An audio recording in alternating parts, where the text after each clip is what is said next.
হতাহত হয় নাই, আল্লাহ রহমতে।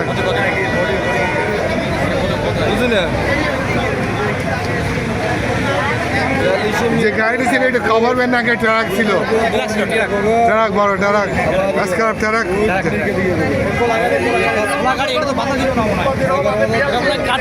সে নুপাতি ন লাগাতো, সে নুপাতি টানি বাঁধিলে না থই না মালিক তো ওই বিয়ালে কিনতে বাঁধি দেয়, বিয়ালে কিনছি এই বেলে করা হয়েছে। সে নুপা বড় বড় সে নুপা দিক, সে নুপা দি ন বাঁধো লাল বিয়ালে কিনতে বাঁধি। আল্লাহ ছাড়েছেন না, 10-15 জন প্রাণ যেতে পারতো, 10-15 জন প্রাণ যেত আজকে। মোটরসাইকেলটা নতুন একেবারে, উনি তো আহত হয় নাই, উনি আহত হয় নাই। ও আল্লাহ, ও গাড়িতে ছিল, মানুষ কিছু হয় না। না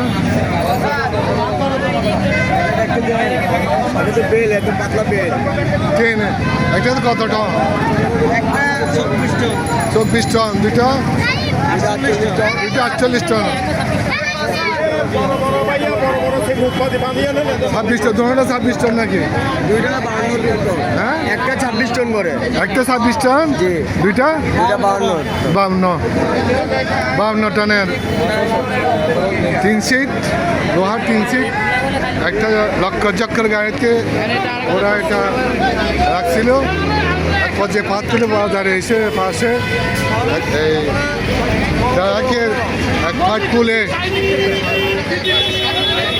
তাকে এক পাট খুলে বাম্পার সব ছুটে চলে যায়। এখানে সবাই প্রত্যেকদর্শীরা বলছে এখানে তাদের বাঁধা এগুলি ঠিক ছিল না, গাফিলতি ছিল, শুধু কাপড়ের লসি আছে না, ওই কাপড়ের লসি দিয়ে বাঁধা হয়েছিল। হ্যাঁ, আর কি ভয়াবহ অবস্থায়।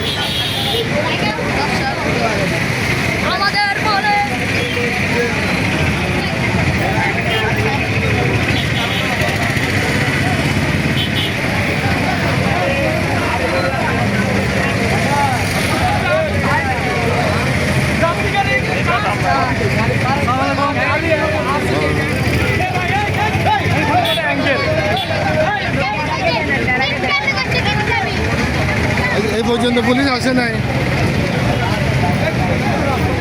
পুলিশ তো আসে নাই না?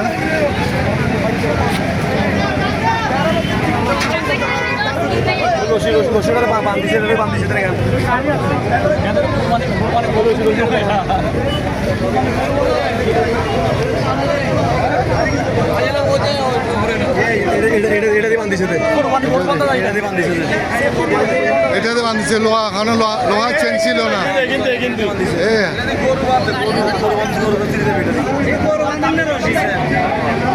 48 টন, 26 টন করি, 52 টন, 52 টনের 3 সিট, 52 টন, 26 টন করি, এগুলো লেখা আছে তো। এটা কিভাবে? এটা দুর্বল গাড়ি দিয়ে মাল দিল কেন? সেফটি ছিল না, ডাইরেক্ট সেফটি ছিল না। যে অবস্থা, আমি মনে হচ্ছে বাইকের ড্রাইভার সাথে চলে গেছে, বাইকওয়ালা ড্রাইভার ফালাইছে নাকি? ড্রাইভার আছে। ওর সাইলের মাটিতে কোম্পানিদেরকে সতর্ক দিতে হবে, সেফটি কেন বাঁধে নাই? এটা কি দিয়ে বাঁধে এত? আরে গরু বাঁধে